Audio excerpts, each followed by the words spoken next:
चलो चलो जल्दी चलो, जल्दी दौड़ के आओ। सब लोग सामने आके बैठो। देखो जब कभी ऐसे अवसर मौके हम सबों को अपने मानव जीवन में मिला करें तो हम सबको ये सोचना चाहिए कि हमारे सबों पर हरि और गुरु की कृपा हो गई। बिना परमात्मा की कृपा के संत महात्मा नहीं मिलते और बगैर संतों की दया के इन जीवात्माओं का उद्धार नहीं होता। ये दोनों चीजें सत्य हैं और सौभाग्य से आपको दोनों चीजें समय से मिली, लेकिन आपने उसकी कदर नहीं किया। उनको जाना माना पहचाना नहीं, धोखा हो गया आपको। जबकि धर्मशास्त्रों में यही लिखा कि करोड़ों जन्मों की तपस्या, करोड़ों जन्मों के पुण्य, करोड़ों जन्मों की सेवाएं जब जीव की एकत्र हो जाती है और उनका उदय होने का वक्त आता है, तब ये संत महापुरुषों के दर्शन दीदार, उनकी वचनवाणी सुनने का अवसर मौका मानव को पूरे जीवन में मिलता है। इसलिए आप सबको सामने बैठ करके वचन सुनना चाहिए। दृष्टि का प्रभाव पड़ता है। जब वचन सामने बैठ के सुनोगे तो तुम्हारा मन स्वीकार करेगा। वैसे मन किसी से मानने वाला नहीं है। इसमें बड़े बड़े ऋषि मुनियों को धक्के में गिरा दिया। इसलिए महापुरुषों ने इस मन के बारे में क्या कहा है? मेरे जीवन का अरे मन तू ही सर्वाधार है और इन इंद्रियों का तू ही सरदार है। तू मुझे पापी बना ले चाहे तू धर्मात्मा, तेरे बस अच्छा बुरा कहता मुझे संसार है। बड़े बड़े ऋषि मुनियों को डिगा तूने दिया, जिनको इच्छा वासना ने कर दिया लाचार है। ऐसा ये शैतान मन हमारे सबके मनुष्य मंदिर में रह रहा है। ना अपने आप ने आज तक इसको निकाल पाया और ना ही कंट्रोल नियंत्रण भी कर पाया। तो हमेशा इस शैतान मन के लिए ही सद्गुरु दयाल से प्रार्थना करनी चाहिए, क्योंकि समग्र कार्यों का आरंभ मन से होता है और मन ही तन का कर्ता धरता है। जब वो कामों में लगा देगा, तन से जैसे काम ले लेगा, तन उसी कर्म का भोगी बन जाएगा, भोगता। उसी कर्म का फिर उसको भुगतान करना पड़ता है। इसलिए हमेशा सद्गुरु दयाल से अपने शैतान मन की प्रार्थना करो कि ऐसी सद्बुद्धि सद्ज्ञान दो, हम लोग पारस्परिक प्रेम प्यार मोहब्बत में रहे, एक दूसरे के काम आए, सेवा करें, खिदमत करें, यानी परमात्मा की यादगार, माँ बहन बेटी बहू की परख पहचान। अगर ये सब काम हो गए होते तो आज भारत देश की ये दुर्दशा नहीं होती, ये पतन की तरफ नहीं जाता। यहाँ सारा इतिहास ऋषि मुनियों का उत्थान उन्नति प्रगति के लिए लिखा गया। अगर उसी को आपने पढ़ लिया होता तो ये भारत देश विश्व का गुरु है। अध्यात्म और धर्म की शिक्षा ये विश्व में जितने देश है कहीं नहीं होती। वो सब भोग भूमि के नाम से जाने जा रहे हैं। वहां भोग के सिवा योग का कोई प्रश्न ही नहीं है। इसलिए प्रेमियों, भारत देश, ये भारत भूमि, ये ऋषि मुनि योगी महर्षियों की अवतारी शक्तियों की, सूरवीर और सतियों की ये कर्म भूमि है। यहाँ जो भी आया उसको कर्म करना पड़ा, चाहे त्रेता के राम हो, द्वापर के कृष्ण हो, कर्म सबको करना पड़ा, क्योंकि मानव तन कर्म के लिए ही मिलता है। अब यह है कर्म की पहचान होनी चाहिए, कौन सा अच्छा कर्म है, कौन बुरा है, कौन पाप कौन पुण्य है, कौन शुभ है कौन अशुभ है, और किस कर्म की क्या क्या सजा मिलती है।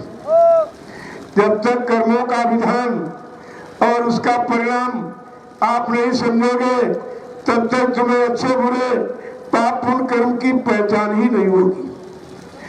कर्म तो सभी करते, बढ़ सको। चोर भी कह रहा हम भी तो कर्म करते, हम भी मेहनत करते हैं, हम भी मतलब यानी सब तरह का परिश्रम करते हैं, लेकिन मानवता के दृष्टिकोण से वो कर्म कैसा माना जाता है? अनैतिक कर्म, खराब कर्म, गंदा कर्म। तो यहाँ तो कर्मों का देश ही है, और अच्छा बुरा दोनों कर्म करने का तुमको अधिकार मिला है। मनु जी ने, जिनसे ये व्यवस्था बनी है, ये मानव व्यवस्था मनु के द्वारा, एक नर एक मादा, इस सृष्टि को चलाने का यही माध्यम तरीका है। मन शत्रुपा, जिनसे उपजी सृष्टि अनुपा। ये पूरी सृष्टि का चयन शुभारंभ कहां से हुआ? मनु और शत्रुपा के द्वारा। तो जब मनु जी ने मानव व्यवस्था को सुचारू रूप से संचालित करने के लिए उन्होंने मनुस्मृति लिखी। ए मानव इंसान, मेरे इस लेख को, मेरी इस व्यवस्था को, मेरे इस कानून को हमेशा ध्यान में रखना, तो तुम संसार में कभी तकलीफ मुसीबत नहीं पाओगे। और मनु जी ने इस मानव को ही प्रमुख माना है सृष्टि में। 4,84,00,000 योनियों में 83,99,999 योनियां कार्य भोग की बनाई, लेकिन मानव योनि मैंने योग के लिए बनाई है।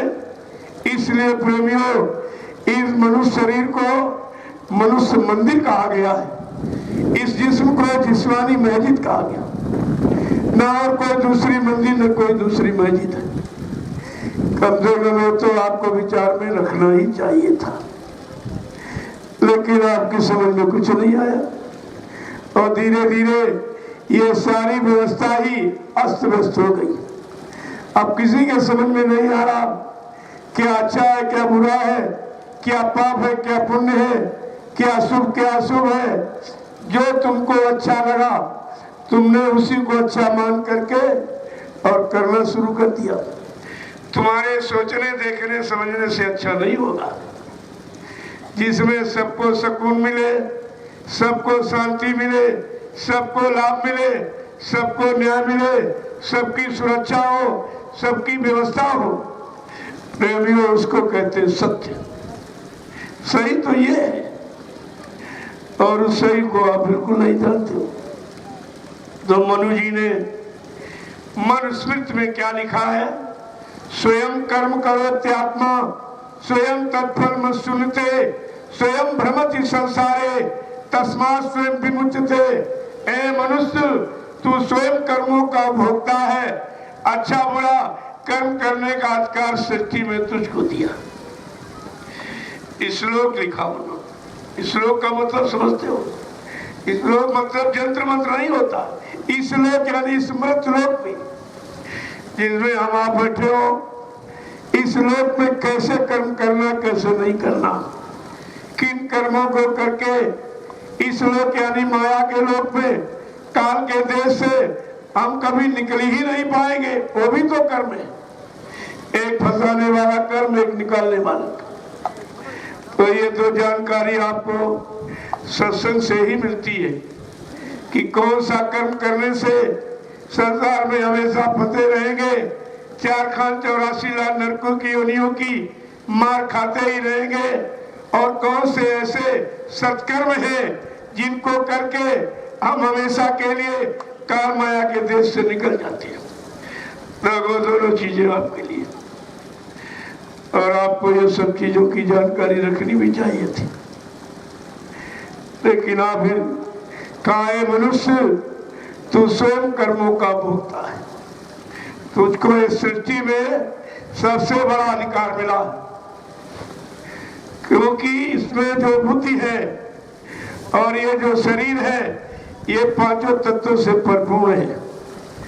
और जितने भी शरीर, कोई 2 तत्वों का, कोई 3 तत्वों का, कोई 4 का, कोई 1 का, लेकिन जो मनुष्य मंदिर आपको परमात्मा ने दिया है ये 5 तत्वों से भरपूर है। इसीलिए इसको पंच भौतिक शरीर का छित जल पावक गगन समीरा पंच तत्व या रचित शरीरा। जल पृथ्वी अग्नि वायु आकाश, इन 5 मसालों को मिलाकर उस विचित्रकारी कारीगर ने अपनी विचित्र कारीगरी से इस मनुष्य रूपी मंदिर को तैयार किया। और इसी मनुष्य ने ये सारी व्यवस्था बना के तैयार की। जो आप देख रहे हो ये सब मानव ने अपने लिए। तो इतनी बात तो समझ गया कि अपने लिए है, लेकिन कौन सा अपना है कौन पराया है, किससे अपना लाभ है किससे अपना नुकसान है, ये भी तो साथ साथ में जानकारी होनी चाहिए। इसलिए सही और झूठ, सत्य और असत्य, अच्छा और बुरा, पाप और पुण्य का परिचय आपको संत महापुरुषों के वचनों से मिलेगा। क्योंकि काल की सृष्टि में तो जितना बुरा करोगे उतने ज्यादा दिन फंसे पड़े रहोगे। तो उसकी तो व्यवस्था ही है कि ऐसे ऐसे काम करो, जालिम कार मार काट हिंसा चोरी कत्लेआम व्यभिचार कुचार झूठ छल कपट बेईमानी, इन कर्मों के करके तुम बार बार मेरे देश में इन कर्मों के भुगतान के लिए आते जाते रहोगे। मेरा एक काल देश कभी वीरान नहीं होगा, आबाद रहेगा। लेकिन जब संत महापुरुष आए उन्होंने आवाज लगा दी, ए जीवात्मा तू इस मृत लोक के रहने वाली नहीं है, ये तो काल माया का देश, तेरा देव तो सत्य देश है, तू सत्य देश सचखंड नामी धाम प्रभु धाम की रहने वाली है। तूने एक बार इच्छा जाहिर की थी तो सतपुरुष ने समझा बुझा के तुझको यहाँ उतार दिया, लेकिन तूने सतपुरुष के वचनों को भी नहीं माना और नाम डोर शब्द डोर को छोड़ दिया। उसी नाम डोर शब्द डोर को छोड़ने के कारण फिर काल ने कहा अब ये निश्चय हो गई, इसके बाद कोई सुरक्षा संभाल की चीज नहीं रही है, तो फट से उसने पाप पुण्य कर्मों की मेलोरी रचना में हम सब जीवात्माओं को फंसा लिया। आज भी वो बेचारी फंसी पड़ी, कोई निकालने वाला है? ये संदेश तुमने कभी सुना है या किसी ने आपको? असली चीज तो ये है, जीवात्मा जगह परमात्मा से मिले, अपने घर पहुंचे तो ये दुख और तकलीफ, ये मतलब यानी जन्म और मरण कि ये सारा देश ही छूट जाएगा। ना आप कभी यहाँ आओगे, ना गलत करोगे, ना पाप पुण्य में फंसोगे। इसलिए महापुरुषों ने समझा के बहुत कुछ कहा है और हमें आपको हमेशा इस शैतान मन के लिए सद्गुरु दया से प्रार्थना करनी चाहिए। अगर मन ठीक हो जाए तो तन पर कोई दोषी नहीं है। तन तो जड़ है, ये जड़ है, लेकिन जीवात्मा के साथ मन लगा हुआ, इसलिए जीवात्मा के कारण इसमें भी धारा चेतन की है तो ये चेतन का रूप दिखाई देता। वैसे ये सब जड़ ही जड़ है। जैसे आपका कनेक्शन बिजली से कर दिया जाए तो तुम्हारे घर में भी वही बिजली, वही चेतन प्रकाश रूप पहुंच जाता है। ऐसे मन का संबंध जीवात्मा से है, इसलिए मन भी ये हरकत करता, तरह तरह के कार्य भोगों को करता, आपको दिखाई देता, सलाह देता। तो प्रेमियों, हमेशा हमें आपको इस शैतान मन के लिए ही प्रार्थना करनी चाहिए। कि हे परमात्मा, हे खुदा ईश्वर गॉड, हे संत सदगुरु दयालु कृपालु, हमको ऐसी सद्बुद्धि सद्ज्ञान दो जिससे हम सब लोग अपने मानवता इंसानियत को समझ सके, अपने प्रेम प्यार मोहब्बत को समझ सके। ऐसी सद्बुद्धि की, सच्चे ज्ञान की, सतपथ के रास्ते पर चलने की शक्ति ताकत प्रेरणा हमें आपको महापुरुषों से मांगनी चाहिए। यही लक्ष्य है। लेकिन जीव को यह भी नहीं मालूम कि संतों के दरबार में कैसे जाया जाता, कैसे रहा जाता है, कैसे मतलब यानी उनकी शिक्षा को अपने जीवन में कैसे उतारा जाता है और कैसे लाभ प्राप्त किया जाता है। एक तो जीव को कुछ मालूम नहीं है। अगर सदगुरु दया करके दे दे तो रखना नहीं जानता, रखना नहीं जानता। पहली बात तो आपको मांगना नहीं मालूम क्या मांगना चाहिए, कैसे रहना चाहिए। लेकिन वो दया करके दे दे तो तुम रख भी नहीं पाते हो, क्योंकि तुम्हारे पास रखने की भी जगह भी नहीं है।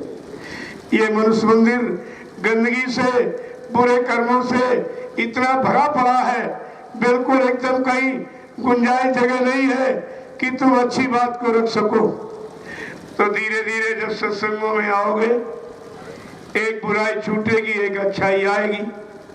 ऐसे सत्संग करते करते करते तुम्हारी सब बुराइयां, सारे कर्मों की गंदगी निकल जाएगी और तुम पाक साफ पवित्र हो जाओगे। इसलिए संत महापुरुषों ने कहा कि सत्संग ही जगाएगा, सत्संग होश में ले आएगा, सत्संग अच्छे बुरे पाप पुण्य की पहचान कराएगा, सत्संग माँ बहन बेटी बहू की पहचान कराएगा और सत्संग तुमको यहाँ से ले जाएगा और परमात्मा खुदा घाट से मिलाएगा।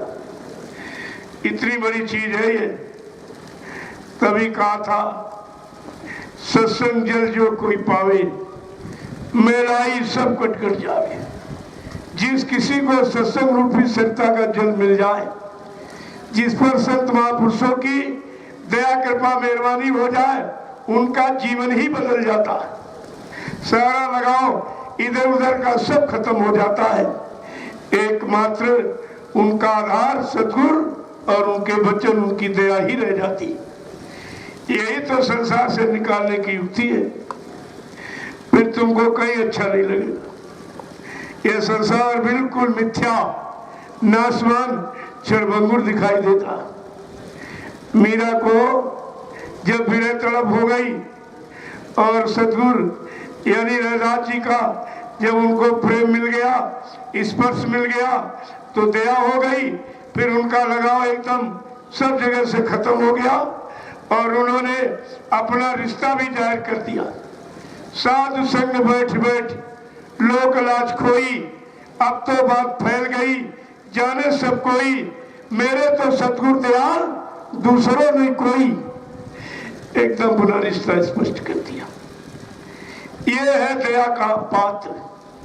जिस पर दया होती है वो बिल्कुल पात्र संसार से, समाज से, हर चीज से अलग होने लगता है।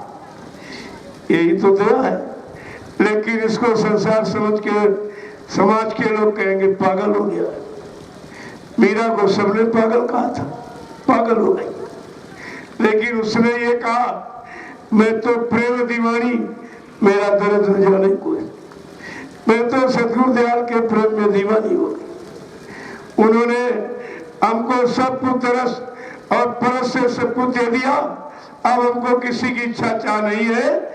अब केवल उन्हीं को देखूंगी और उन्हीं का जो उन्होंने रास्ता दिया है उसी का अभ्यास करूंगी। इसको कहते हैं प्रेम रिश्ता। ऐसे रिश्ते की जिस साधक को मिल जाए, यानी कहीं दया हो जाए, तो समझ लो कितना बड़ा भाग्यशाली है। नहीं संसार से निकलना बहुत कुछ। इतनी मार पड़ती संसार परिवार में, फिर भी वही रहता। एक गृहस्थी बैठा था अपने